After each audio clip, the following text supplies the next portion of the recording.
sound effect at the ready. I think we're ready to go. Okay, cool. I've got my misspelled title card from last week, so let's just hit it. Let's just do it. Give her. Where's music? Welcome to Earl and the Idiot, the show that gives you the answers you need to take your business to the next level. With Earl Flormata, one of Vancouver's most sought-after business and marketing consultants, author of Business Engine Optimization, consultant to over 60 successful businesses, an all-around evil marketing genius with a combined total of more than $70 million worth of sales to his credit. So impressive. And some idiot. Okay, here we go. Here we go. Hello, Earl. Hey, what's going on, Mr. Dan? You got the window open today. I got the window open today. Yes, for those viewers not in Vancouver and possibly watching this recording, the snow has finally arrived. All right, winter is coming. Winter is here. Winter is coming. Winter is here. Yeah, it's early for Vancouver. Actually, usually we don't even get it by Christmas. Yeah, absolutely. We everyone wants a white Christmas, and it's a white November 29th. So there you go. What are you gonna do? If we waste all this snow on Christmas in early December, and then Christmas is yet another rainy Christmas, I'll be very disappointed. There you go. I need to for the next episode when it does snow, I need to get my big parka out. I have a big ass sword. I can just say winter is coming. So yeah, there you go. Earl, and you make a commercial. Earl and the Idiot is coming. There you go. So how you doing? How's your week? It's been a fun week. We did the boat thing again on Friday, and it was a really good turnout. We thought that nobody would come because November, it's cold, it's dark, nobody wants to show up. And ended up being a full house. Yeah, for lunch. Nice. I had no clue that many people were coming, so just everyone bought tickets last minute until we're showing up. So we had to go scramble for food, but otherwise it was all right. Nice. What were the victims learning today or on Friday? On Friday, joint ventures. Okay. And because we add a couple of extra things to it for the live events on the boat, it's fun because people get to interact with each other. So that's they interacted so much. By the time we got to the back of the room, nobody wanted to listen to them anymore. Everyone was just running back and forth, throwing leads back and forth. And we ended up dubbing it the lead lottery system. And now they want to turn it into a thing. So we'll see. The lead lottery? The lead lottery. I taught people how to ask for leads and give leads properly, and it was insane. Everyone went nuts. So it was a fun event. Sounds like something we should add to our future subject list. How to run a lead lottery? Yeah, we can. It's the same. It's the same as presentation number 2, how to do joint ventures. But I took it to that next level because when people are live, it's different than when you're on just a Zoom call, right? So. Mm-hmm. So there you go. Yeah, it feels like it's like speed dating for businesses. Kind of, but it was different. It was structured. So people were like, "Hey, this is a really good structure. Let's follow this thing." And so now I may just decide to build the cool kids corner on the boat for anybody who understands the lead lottery system, and then they'll all come there, and everyone will just be like trading stuff, and everyone will wonder what the hell's going on. So then they'll have to be inducted into the cool kids corner. So nice. There you go. So speaking of which, the next event is on Wednesday. Tomorrow. Yeah. So that's happening. I hope it doesn't snow too hard, but we'll see. You said everybody bought tickets last minute. I'm waiting to get my tickets because if the weather's too brutal, I may not want to venture downtown. Oh, it depends. But there you go. Hopefully, either hopefully you get the good weather for it, the snow lets up, or hopefully people are a bit more adventurous and daring than I am. I guess a lot of them are downtown already, right? Well, yeah, exactly. Depends. I mean, I take the train down, so the snow doesn't stop that sucker. So there you go. Cool. I'm definitely hoping to make it though. Sounds like a blast. Is there a particular subject for tomorrow, or is it just? No, it's just straight up now. So it's a wonderful concept. So my buddy George invented this. Well, I guess he borrowed it from somebody else. It's called the board meeting, and so we call it the board meeting so that you can tell all your colleagues you go into the board meeting when in fact you're just going to show up on a boat and drink. So. That's and a network of people. So there's no agenda, there's no clapping, there's no introductions. It's just meet whoever you want to meet, say hi, join circles, clink glasses and enjoy. You call it the onboard meeting because you're on board a ship. There you go. So Yeah. So welcome to the board meeting. There's no agenda. There's nothing. Just drink on a boat. So Okay, so then there's not even like a presentation. Everyone's just schmoozing.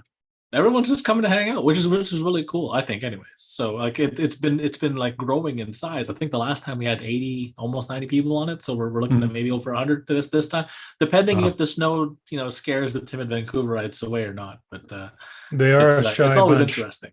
It's always interesting to see who shows up, and it's always a different crowd. It's not your regular networking crowd either, so it's not the same faces you see every single time either. So it's pretty interesting. Nice. That sounds really good. So, which ties really well into our subject. What makes things different. Yes, exactly. So these would be if anybody listening out there is headed out there tomorrow, you can take this information we're going to discuss today and bring it with you on board to the board meeting. On board to the board meeting. There you go. Yes. So yeah, let's dive right into it. What's the timestamp? I don't know, because I started early, so I guess 10 minutes. 10 All minutes. right, that's pretty good. We did 8 minutes last time, I think. Yeah, so we didn't set a world record this time. We didn't set a world record. But when there's snow in Vancouver, you have to talk about it for 20 minutes before you engage in any other activity. And everybody completely forgets how to drive. It's wonderful. Oh, so. Yeah. All right. So today's subject for Earl to shower us, to sprinkle us, a blizzard of wisdom to come from Earl. What makes your company different? Yeah, absolutely. So why is this aside and making it different? Yeah. Why is this an important question that one should ask oneself? Well, otherwise you're all the same. Business, right? Otherwise you're all the same. So one of the things that people complain about is that customers only care about price. Customers, they shop around, they only care about price, they don't care about quality, they don't care about anything else. And the problem is that because from the customer's perspective, everyone looks the same. Everyone looks the same, feels the same, smells the same, tastes the same. So when everything looks the same, the only thing the customer has to differentiate you guys is price. So when that's the only differentiator, of course they're going to go after price, right? So, I mean, take a look at networking events as an example, right? Some networking events cost $10, some cost $5, some cost $50, some cost $1,000, right? What differentiates like our group as an example? So I belong to a group called World Referral Network, WRN, and it's a joint venture between myself and George and a couple other folks and a couple other networking groups, and we throw this big ass party on a boat essentially, where people get to network and enjoy themselves. What differentiates us from other networking groups is there is no agenda. First thing, no agenda. People show up, they network, it's cool, right?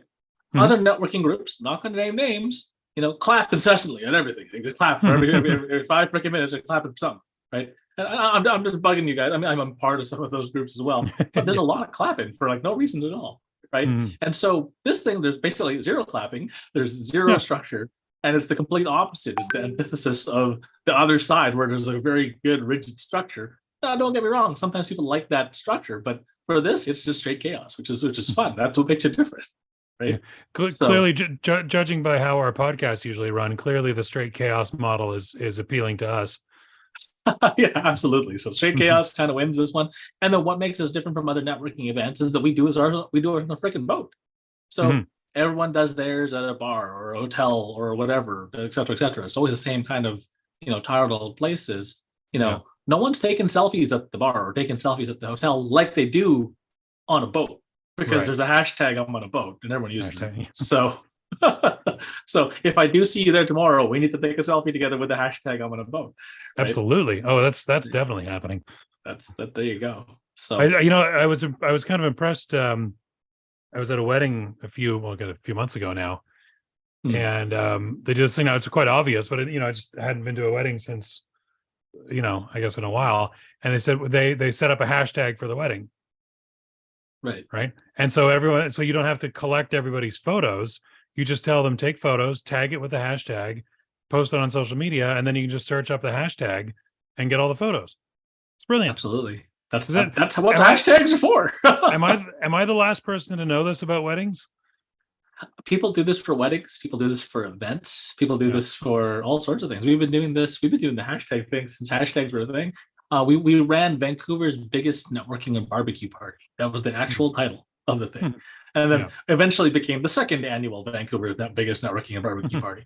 And so we actually had hashtags for the events with numbers at the end of the hashtag, so you knew what year it was for the event. So on the fourth one, there was a 4 on the end. So Van BBQ Party 4 or whatever I can't remember what the hashtag was now, but we had them all over the place. And when people took pictures, they put the hashtag up, and then we would rotate their pictures. It was really cool. If you did that, we would grab the hashtags live off the internet and throw it on the big TVs, and then people would freak out because it would show up on the TV like, so then they'd do it again, and they would just watch it. And they want to keep taking more photos, and then they would be excited about the same thing over and over again, which was great. All right. Okay. So we're getting off track here because we started talking about how interesting your business networking is, but we started talking about how interesting your business networking is because you were differentiating it from other business networking activities. Right. So that's why it matters to differentiate your business. Do you want to stand out, right? Absolutely. So it says here, inside reality versus outside perception. Is that like at a restaurant, how in the back the chef's yelling at everybody for screwing it up, but in the front you tell the customers how great and smooth everything's running? Kind of. Okay. Right? There's not what's his name, that famous chef, Gordon Ramsay. Yeah, yelling at everybody that's running over in the back, and I love that meme though. He puts 2 pieces of bread around their head. What are you, an idiot sandwich? I'm an idiot sandwich. Hey, if we got one more idiot on our show, we could be an idiot sandwich. Actually, no, we need another genius, and I'd be the idiot in the middle. Anyway. But so inside reality versus outside perception is what your company is about, who you are, what you do, your processes, how you do things, what you make things out of, et cetera, and it's all the important parts that makes your company unique, right? And then the outside perception is how do other people perceive your company, and they could be very different things, and if they are very different things, you're doing it wrong. Right. Yes. So I'll give you an example. There's a guy that we were talking to. We were consulting for him, and he sold doors and windows. And inside perception was that he thought everybody bought from him because the doors and windows were made of the highest quality materials. The windows are like double pane, triple pane, keep all the heat out, and or keep all the heat in, depending on whether it's hot or cold outside. The doors were super sturdy, super secure, blah blah blah, made of et cetera, and it turns out no one gave 2 craps about what the door was made of. Nobody cared about the windows were the best windows in the world. So from an inside reality, it was they had really damn good doors and windows. Nobody cared. On the outside perception of it, which was hilarious. It was actually a good thing. On the outside perception, and it didn't match the inside reality. The outside perception was this guy's always on time. He's on time every time, all the time, never misses a beat. He's never, unless there's, I guess, a blizzard outside, he's never going to be late. And so people love him for different things than he thinks that people love him for, right? And when you do those 2 things, yes, your company is different. And the funny thing was he was just always on time. That's what made him different from every other door and window provider, which I know it sounds crazy. But when you're looking I've worked in construction, that doesn't sound crazy at all. Yeah. But that's the differentiator. He's never late. So when you're working in construction, so if the windows aren't installed and the door's not there, the painter ain't doing nothing. Right? Yeah. The electrician can't do anything because hey, look, there's a blizzard and the door's not there. Yeah, and you can't be standing. Yeah, you can't leave for the day because there's no doors on the building. Your tools are all going to get stolen. Exactly. So the tradesies are all just waiting. They're standing around doing nothing because they can't do anything. Right. And if that guy's late, then everything goes to crap. So that's one of those things is that differentiation. Right. So if we want to stick to the trades arena, like let's say there's 2 cabinet makers. One cabinet maker has 25 people on their team. They all have 25 years of experience. They've all been doing this forever. They've made the most beautiful cabinets you've ever seen in your entire life. And the other guy assembles crap from IKEA. Right. And everyone goes, oh, cabinet's a cabinet, right? It's just wood, nailed and stapled together and held together by duct tape sometimes. Whatever, right? And so if they're comparing you guys via price, then that outside perception of your inside reality doesn't match. Right? So do you want the fancy cabinets, or do you just want stuff hanging on the wall that'll last 6 months and you're fine? Depends if you're selling your house or not. Yeah, exactly. Depends on what you want, right? I've seen some crazy cabinets. I don't know why. I mean, I think Amazon, Apple, and the great Google keep hearing me say stuff about cabinetry, and then they keep sending me cabinet ads. But there you go. The ones that really bake my noodle are the ones that the corner cabinets where you pull it out and there's sort of like two stages of drawer Yes, that come out. I've You've seen those. Oh my god, those are crazy. Organizing things. I think it's a guy thing. I don't know. It's just like the if we see an empty space that's not being used, we get angry. Well, I just like those overlapping ones where like there's like the stairs that go up and then there's like a whole storage thing underneath them and all sorts of crazy stuff, right? The table that converts into a wall hanging thing converts into like a cabinet. I was like, what? Really? That's a table? No, it's not. That's a cabinet. No, it's not. It's a table. And so I love those. As a kid, I loved Transformers, right? So the fact that furniture can transform is a thing. That's exactly it. Whenever those videos of the transforming furniture come on, I watch it every time. Like it comes up on my algorithm all the time, and I watch it every single time it comes up. And even if it's the same damn table or couch or whatever, I still like watching them do the thing. That the round table that just gets bigger. Yes. I love that it's thing. like amazing. Here we go. So obviously the key, you don't want to differentiate by being worse.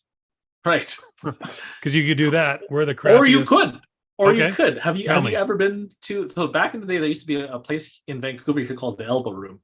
I never made it. I wanted to go to that. I never made it. They swear at you. Yeah.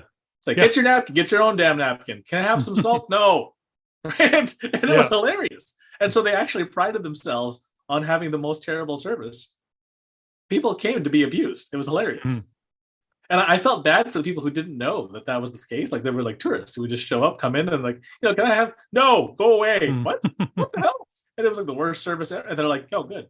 And then all the locals what's going on would laugh at them. So zigging when everybody else zags can often be a good way to differentiate yourself. So there was a really good meme. There was a sign that actually said, "Come try the worst coffee that so and so has ever tried on blah blah blah blah blah," and gave us 1 star. Right. I just saw that the other day. Okay, so we got here. Me too, me better, me only. All right. What does that mean? Oh, so snowy. It's still snowing. Okay, right. Me too, me better, me only. Well, we were talking about what makes your company different. So if there's two people, right? Let's pick a boring profession again. So I keep picking on mortgage brokers because I keep running into them. Right. So mortgage broker, boring profession, from an outside perspective, right? Some people might get really thrilled about interest rates. I do not. But so there's two mortgage brokers. They've both been doing this for 30 years. Which one do you pick? There's no differentiation, right? Just which one's closer? That's it, right? Which one has the time on their schedule? Those aren't really great differentiators, right? So me better would be, as an example, the same two mortgage brokers. One of them got interviewed. Are you going to listen to the interview? No. But in the back of your head, that one got interviewed. That one's special. I'm going to give that one my business. Right. Right. Well, you always like to say the one that wrote a book. Yeah, same thing. One of them wrote a book. Which one's smarter? Doesn't matter. That one wrote a book. Hey, he's got a book. Is the book? Are you going to read the mortgage guy's book? Probably not. Right. So if I give some examples of, a me only position is you're the only one in the market who delivers that thing. So a me only, I got some examples. So I have an insurance guy who's a buddy of mine, and he speaks both Mandarin and Cantonese. And he's the only insurance guy I know that will help, I guess, people from China land here and get settled. He'll help them buy a car. He'll help them get their cable. He'll help them set up their phone lines. He'll help them do all these things. And I don't know of any other insurance guy who does this. Zero other insurance people do this. Me only. He's the insurance settler. Another one is a chiropractor. When you sit down at their office, they hand you the biggest menu of tea you've ever seen in your life. It's got pages and pages, and it's got like weird rare tea you can never find. And so he has this menu. You sit down while you're waiting. Like, people talk about this. People go, "Oh my gosh, who's your chiropractor?" This guy. Why? The tea. It's not even about the back cracky thing. Yeah, everyone expects the back crack to be good and to feel better about that, but no one ever expects the tea and sees that coming. Another one is the event planning realtor. So another one of my friends, she lives out in the valley, and she sets up 2 gigantic events. She helps families buy houses. And so she sets up two of the largest children family-based type events I've ever seen. They do this crazy Easter egg hunt where they literally hide like 10,000 eggs, right? And then like a whole throng of children show up. And then they just unleash the kids to go. A throng, like a throng. Horde. Yeah. Right. Okay. So I thought you said frog. No. So a throng of children just unleash them and go, okay, go find it. And it's just, again, we love chaos. So there's straight chaos where you set ablaze 500 kids to go find some sugar, right? And because she runs these events, and like literally hundreds of people show up, she never has to look for leads. What differentiates her as the family go-to person? Easter eggs, of all things. So there you go. And I got one last one. So, yeah. This one restaurant harasses me essentially every time it's my anniversary with my wife. Oh yeah. They literally know when it's the anniversary, and they just go, "Oh, anniversary," and they push that anniversary thing hard. And we want to go all the time because it's a good restaurant too. They remind us, "Hey, it's your anniversary. Come get a special." And they're one of the few places that uses like a Groupon correctly. So they'll suck you in with the Groupon, but then they'll actually have follow-up marketing after the fact. And because they're really hard pressed on the anniversary dealio, I mean, they're essentially the anniversary restaurant at this point, right? Yeah, that's it. The food is okay. I mean, it's good for like a mid to high end restaurant, but it's not like spectacular. It's not even Michelin rated, right? But yeah, because we have those in Vancouver now. Anniversary, that's really smart to promote because people have anniversaries on different days. Like if you promote Valentine's Day, you only got one shot at it each year, and you only have so much capacity. But if you can, how do they find out your anniversary? So they get you with the Groupon. The Groupon comes in. Part of the Groupon's a questionnaire. They ask you birthday, anniversary, blah blah blah blah blah. They don't send me nothing for my damn birthday, but for the anniversary, like clockwork, just bang bang bang, and yeah, we go every now and again because it's like, hey, this is really good. Remember this place? Yeah, totally. Let's go again. Brilliant. So they're the only place that does that. They're the only place because I'm a foodie, so I go to a bunch of fancy restaurants all the time. Actually, on my Google Maps, if you guys look up Earl Flormata on Google Maps, I actually have I've made these public. These lists for the 1-star Michelin restaurants in Vancouver, the big gourmands, and like anyone that made the honorable mention. And so I'm a total foodie. I go to all these places. They all know who I am, and they see me. I have something crazy, like 5 million. I think there was this one guy flexing on Facebook, going, "Oh, I'm a Google guide, blah blah blah. I've got 300,000 views on Google." I'm like, "Wow, that's a lot of views on Google. I had no clue that you can even count that." So, and I don't do this for a living. I do this for fun, just on the side, right? Like, hey, I like reviewing places, so I just do for fun. Turns out, I have 5 million views on my stupid Google thing. I'm like, what? Holy crap! This guy's flexing with 300,000. I'm like, I wonder how many I have. Holy 5 million. I post my picture. He's like, shut up. Totally random and selfish question. What does being a Google guide get you? I mean, I'm a Google guide. My photos have, I don't know, several thousand or tens of thousands of views. How do I leverage that? Is that worth anything?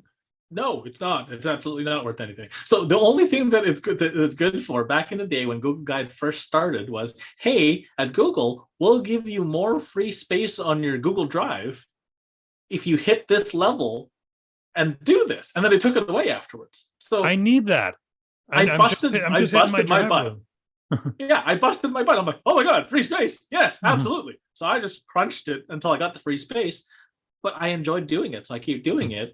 But they don't offer that offer anymore. So unless you got it back in the day, it's gone now. But I think there's like meetups where they invite all the Google guides to stuff on a regular basis. So I'm sure there's some sort of perk to it. And where's my invite? I think you have to be a certain level Google guide. But I've never gone to any of the events because I just don't care. I just want to take pictures of my food because I'm Asian. Right? So, thanks for stand by the table, pop a squat, take a picture. There you go. Makes a very jealous and jealousy-inducing Instagram feed. So that's what really matters. Oh wow, it's really snowing now. It's coming down now. I have to go out after this. Oh, do you? Oh, great. I'm just gonna go. If there's no snow next week, Earl died in the blizzard. So just FYI. Okay. Got it. So what are the 4 P's of marketing? I can think of maybe 2 P's, but give me all the P's. 4 P's of marketing. So appease me. Appease you. There you Yeah. go. Yeah. So I never even took marketing in school. And when you talk to the people who got their degree or whatever in marketing, the only thing to remember from the entire thing is the 4 freaking P's of marketing. And then the 4 P's of marketing are product, price, place, and promotion. Product, price, place, and promotion. It's really hard to say really fast. Product, and price. Blah, blah, blah. Product, price. You want to put an L in there. Place. Product, price, place, and emotion. Place. Promotion. Oh my God. Promotion. There you go. Even saying it slowly is difficult. I work in marketing. I never learned these. So what's going on? Well, the product is like, what does the product look like? What does the logo look like? What does the box look like? What does the container look like, et cetera, et cetera. The price is obviously the pricing structure. I pay for this in 4 easy installments, blah, blah, blah. But wait, there's more as seen on TV, right? The place is obviously like the stuff around it, the environment and everything else. And then the promotion is, how are you promoting this thing? What are you using? Radio, using TV, using internet? How are you promoting this thing? But the differentiator is position. So what position are you in your market? So we're going to add that 5th extra P, because obviously Earl didn't go to school for this, but I'm gonna add more P's to this. So here, super extra P's. So the positioning portion is what positions your business as different from everybody else. And there's this thing called a market dominating position. Dominating position. And if you don't have a market dominating position, which we talked about when we were reviewing the book, and we talked about in previous shows, that market dominating position is literally what differentiates you from everybody else. And if you can't differentiate yourself, you're just fighting on price. Right. One of the 4 P's. What do you say to people? You talk to a finance services guy, and he's like, I have no way to differentiate myself. I have no market dominating position. Is that, they all say that. Have you ever failed?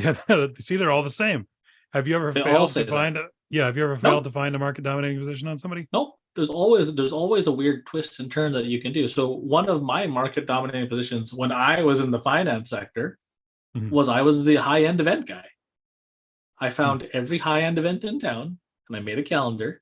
I made friends with all the promoters, and I was just there. They gave me free tickets all the time. I couldn't afford it back in the day, right? Because these are high-end events, right? So Yacht Club, Vancouver Club, Terminal City. Like I would go to these fancy events that I would have no position in ever normally, right? Because I was a 20-year-old, broke kid, just got out of college,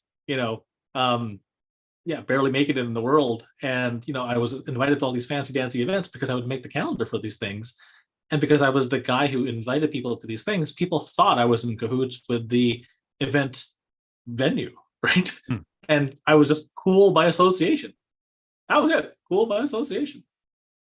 So, and that's how I differentiated myself. Everyone teaches you to go after the wealthy, the elite, the top 1%. How do you do that? Well, I can't go after them the traditional ways because all the folks with the gray hair will kick my butt, right? So I had to do something different. Nobody wanted to build a friggin' calendar, so I did. That's the only differentiation. And because I was the event guy, all these people gave me the time of day. And when I said, hey, when was the last time you assessed your financial blah, blah, blah, whatever, whether it was their will, whether it was their investments, whether it was, savings for their kids, whatever it was, right? I would just come in because of the event thing and talk to them. But then I was always interesting about that thing, right? So for example, in Canada, we have these things called RESPs, Registered Education Savings Plans. And find out what it means to me. There you go. That's no, okay. The song right there. but because we have these things, there's free money that the government gives you. So I would just position it as, hey, did you skip out on the free money the government's supposed to give you? What are you talking about? And now I'd show them this thing like, oh, I've seen these things everywhere, but no one's ever positioned it. Going back to positioning, like that. What do you mean I'm skipping out on the free money that the government's going to give me? Well, you want it or not. Yeah, everybody wants to go talk to the free money guy, right? That's it. Funny enough, so Vancouver has this thing called the Vancouver Taboo Sex Show. We were there flogging the money thing. And our catchphrase was nothing sexier than money. It was hilarious. No one ever expected the financial guy to be at the sex show.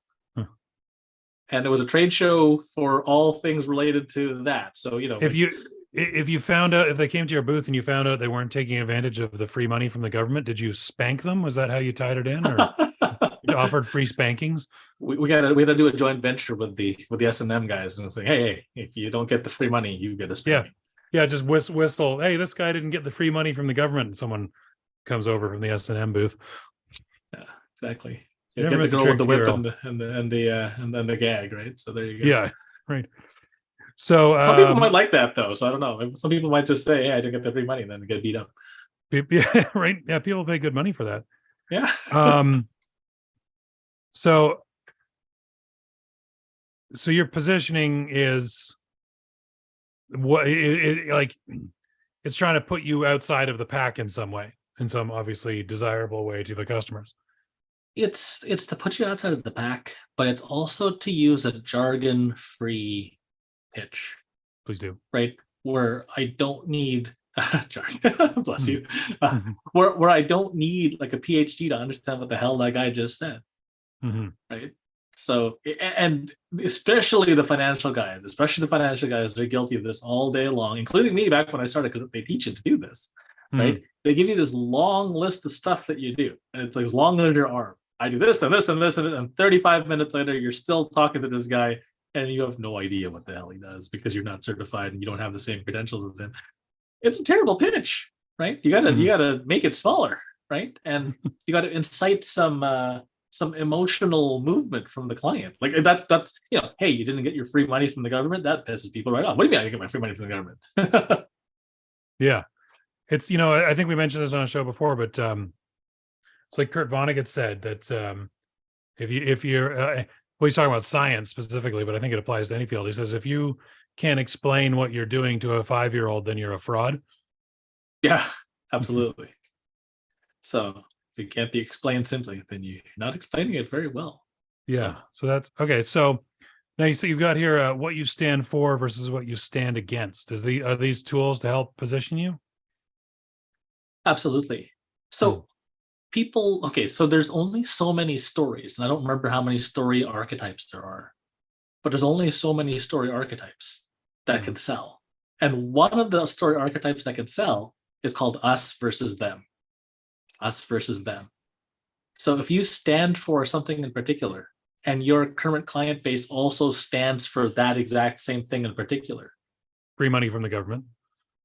There you go. So it's us versus them, right?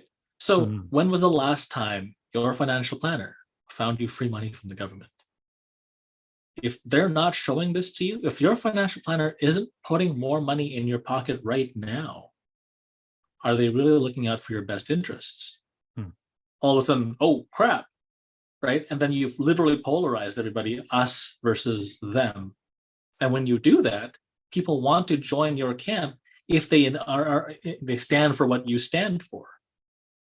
Some people don't stand for that, and that's what good marketing is supposed to do, though. Good marketing is supposed to attract the right type of client and repel the wrong type of client, right? So it was funny. So I was running with two major brands back then. I still use them both, right? One of them is called Mind of a Marketer, which is this logo here, right? And the other one is Evil Marketing Genius. And people warned me saying, Earl, if you use Evil Marketing Genius, people will think you're evil.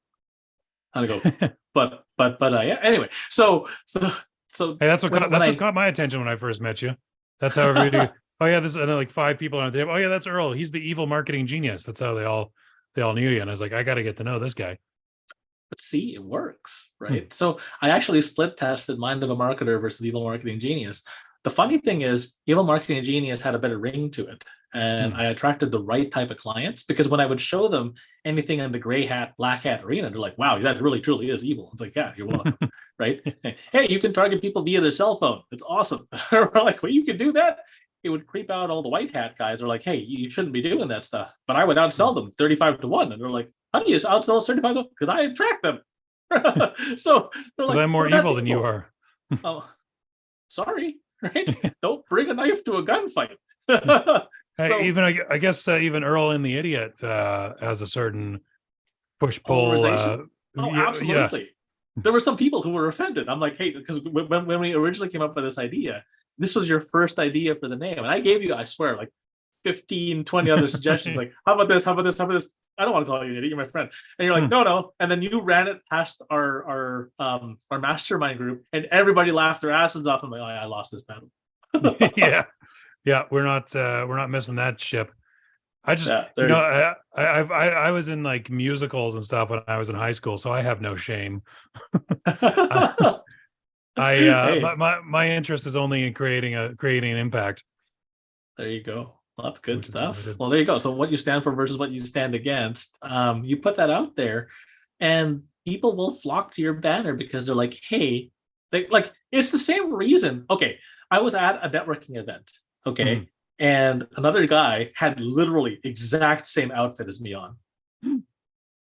We became best friends. And it was hilarious because it's like, oh, you're a marketer. I'm a marketer too. Apparently marketing has a uniform. And we were just high-fiving and having a great old time. If two girls ever had the same outfit, they're appalled. If two guys had the same outfit, we're now friends. Right? Friends, yeah. So it's different for guys and girls. But what you stand for versus what you stand against, again, it's the colors, it's the look, it's the everything. And so we had the exact same look, and yeah, we're still, we're in contact even now. That was like months and months and months ago, and that's really it. What do you stand for? What do you stand against? Right? Even if it's I like wearing the color red, sure. Like I also had the red on, and then that was it. Yeah, I guess a lot of business owners have a fear of if they ever take any kind of firm position that they'll alienate certain people. But that's the problem. People who don't take a firm position are wishy-washy, and they're forgettable. Right? I don't care, and I can't remember where I got this from. It was, I don't care if you love me or hate me as long as I'm in your head. Right? Because I'm there, and I'm taking up real estate, and I'm taking up space. So you know who drives me absolutely insane about it? Every time I think about this, I get so annoyed. Do you remember that girl that went on to Dr. Phil? And she was like, "Catch me outside," and she was oh my gosh, I can't believe that's a cultural thing now. Yeah, she's on the show, and she's like just being a total.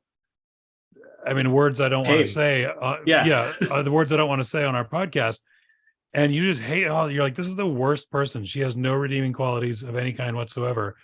And now you look, and she's one of the top 10 most highest earners on whatever it is, TikTok or Twitch or whatever, and you're like, but by being absolutely repulsive, and she's now far wealthier than I probably will ever be in my life because she's repulsive. But that's just it. Like again, if you stand for nothing, you stand for nothing, right? So if you stand for nothing, you fall for everything. Isn't that the saying? Yeah, pretty much. And so that's really all there is to it. If you don't have any polarizing opinions, everybody has a polarizing opinion, right? If you don't have any polarizing opinions, then everything that you say is kind of fluffy, and there's nothing hard to stand on, right? Yeah, there's no impact. Yeah, absolutely.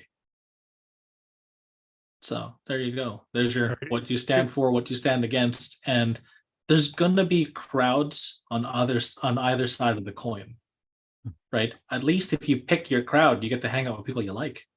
Okay, here's my polarizing opinion. Top 40 pop music is actually really good music, and there's no shame in liking it. I think there was this guy who came up with like, here's how you make every piece of music ever. Like country music looks like this, and pop music looks like this, and classical music looks like this. It's like, oh damn, I guess he's right, kind of. I remember the guys from the band Travis. They had a couple of hits in the 90s. He said, if Radiohead wrote "Hit Me Baby One More Time," you'd think it was brilliant. Yep. And they actually, I saw them do an acoustic show, and they did an acoustic cover of "Hit Me Baby One More Time," and it was brilliant. I was astounded one day because I'm a give or take fan of Drake, as an example. Okay. Sometimes I like his stuff, sometimes I don't like his stuff. I'm kind of in the middle. I'm a bandwagon jumper kind of guy. I heard this magnificent piano piece coming from just what I can't remember. I was in the lobby or something the other day. Turns out it's a freaking Drake cover, and I'm like, wait, that's not classical music. That's Drake on piano. And everybody had the same confused face because everyone's like, I recognize this, but I don't. And then when the light bulb moment went off and we all figured out what it was, we're just like, bro, everyone just started freaking out, going, that's amazing. Right? All right. Maybe my opinion's not as polarizing as I thought. I'll try to think of a better one. There you go. So now you're talking, I think we've already gone over the simplicity of the offer. You want to just speak in plain language, right? Jargon free. If your people who just heard it cannot repeat it 2 seconds after you said it, it's too hard. Yeah. It's too hard. I think I told you, I think I've mentioned before the fresh marketing graduate who came into that shared workspace we had. Okay. And she built a website for her family's, as her final project. Her family owned like a small grocery store, on Fraser Street. Yes, I remember this. You remember this? And she writes a wall of text that starts with "at blah blah grocery store. We want to focus on a customer centric something. Like I can't even remember it. I couldn't even remember it right after I read it. And I was like, you're selling potatoes and carrots, and you're using this level of jargon to communicate it. If you just said, "Hey, yams half price today," I'd be like, "Oh, great! I'll go get your yams." Yeah, exactly. Like 4 words, and none of them with more than 4 letters. Buy potatoes here. All right. Yeah. Oh, okay. I need potatoes. Son of a gun.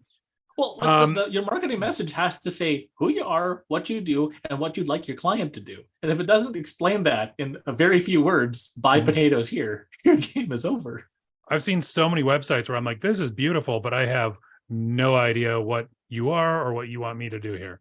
The same thing goes for ads. The same thing goes for magazine ads. The same thing goes for TV commercials. If you ever watch like Mexican TV, it's basically just sex, sex, sex, sex, sex, and then, oh, by the way, we sell staplers. Like, what? Right? Yeah. And it was such a jarring thing. It's just some girl scantily clad dancing around at a party, and then the juxtaposition, it was almost like a record scratch sound.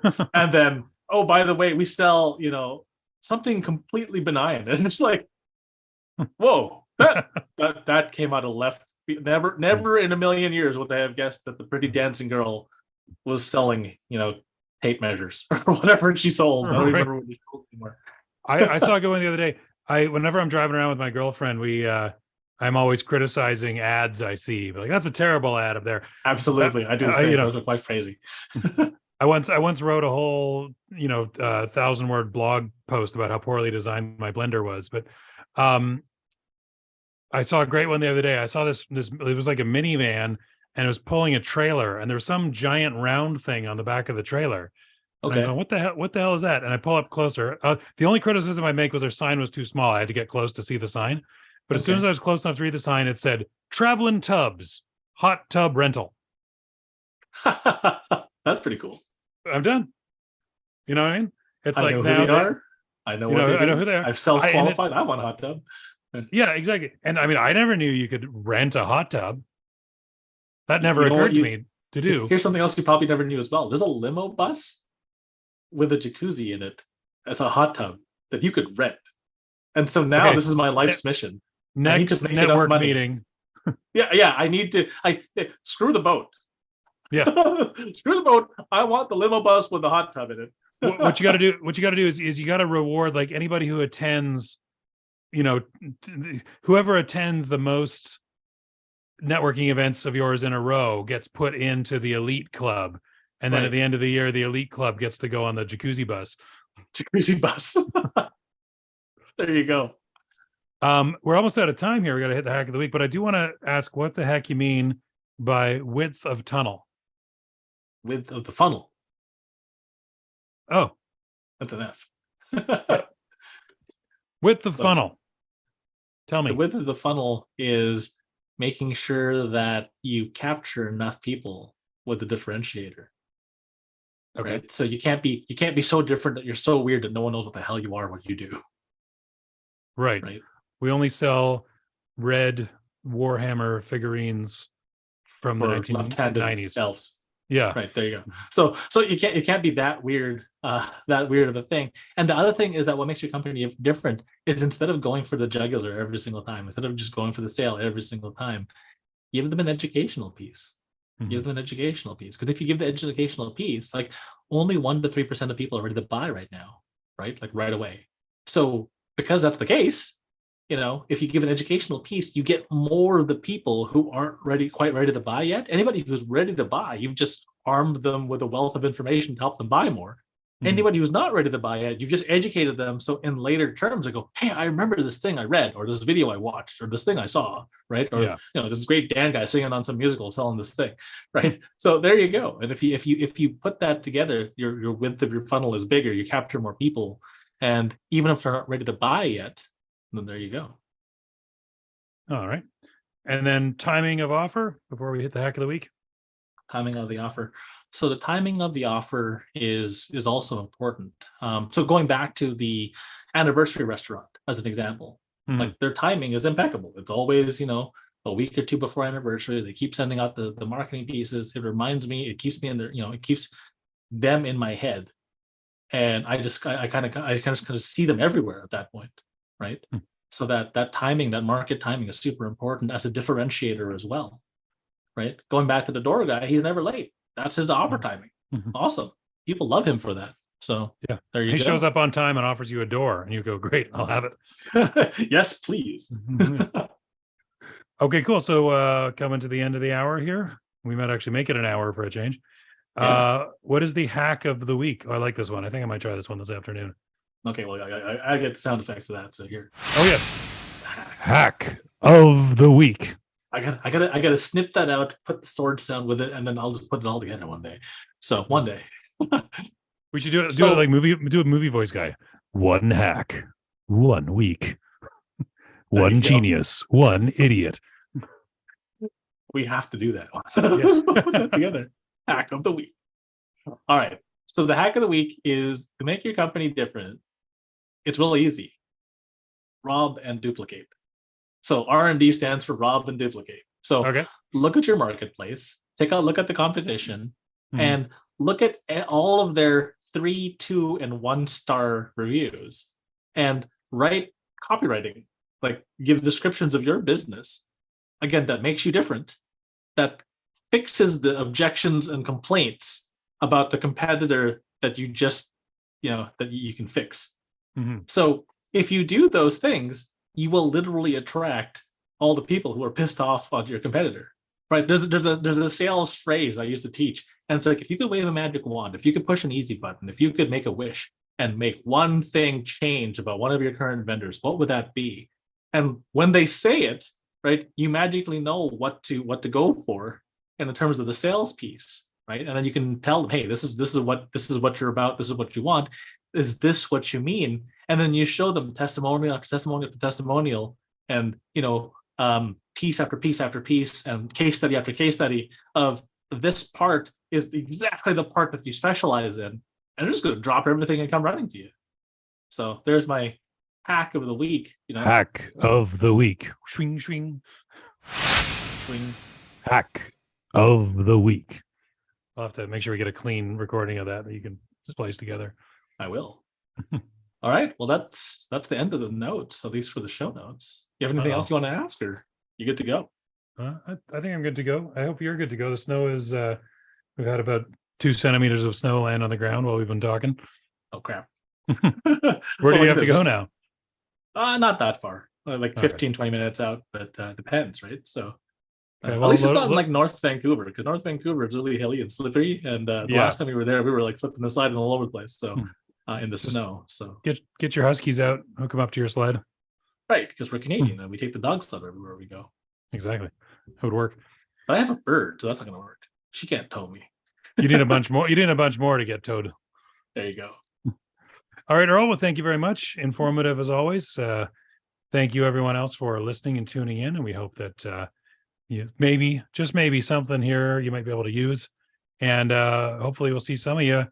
I'm really hoping I'm going to go to the boat tomorrow, and some people, that's where I'm finally going to have someone go, hey, you're that idiot. That's my dream. We'll get you internet famous as the quote unquote idiot. There we go. Nice. All right, I'm gonna hit the button. We get to go. Yeah, I'll get the card ready. All right, card is ready, and Thanks for listening to Earl and the Idiot. We hope you learned something you can take action on this week. For more information or to contact the show, visit earlandtheidiot.com. And until next time, remember what Shakespeare said. The fool doth think he is wise, but the wise man knows himself to be a fool. Thanks, Earl. Thanks, everybody. Have a great week. Cheers.